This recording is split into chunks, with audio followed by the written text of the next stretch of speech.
బంగాళాఖాతంలో ఏర్పడిన అల్పపీడన ద్రోణి ప్రభావంతో నెల్లూరులో గత 2 రోజులుగా జోరు వర్షం కురుస్తోంది. నల్లటి మబ్బులతో నగరాన్ని ముసురు కమ్మేసింది. చల్లటి గాలులతో ఎడతెరిపి లేకుండా వాన కురుస్తూనే ఉంది. వర్షం నీటితో నగరంలోని రహదారులు, అండర్ బ్రిడ్జీలు, చిన్నపాటి చెరువుల్ని తలపిస్తున్నాయి. ప్రధానంగా వాహనదారులు, ప్రజలు, చిరు వ్యాపారులు, దినసరి కూలీలు తీవ్ర ఇబ్బందులు ఎదుర్కొంటున్నారు. మరో 3 రోజుల పాటు వర్షాలు కురిసే అవకాశం ఉన్నట్లు వాతావరణ శాఖ అధికారులు హెచ్చరికలు జారీ చేసినట్లు తెలుస్తోంది. మత్స్యకారులు సముద్రంలో వేటకు వెళ్లవద్దని ఇప్పటికే అధికారులు హెచ్చరికలు జారీ చేశారు.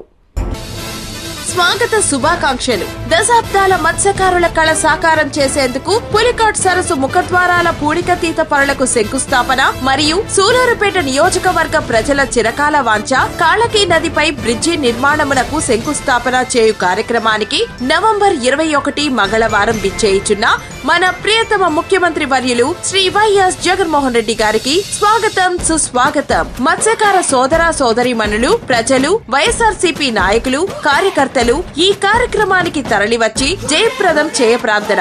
ఇట్లు మీ కిలివేటి సంజీవయ్య, శాసనసభ్యులు, సూలూరుపేట.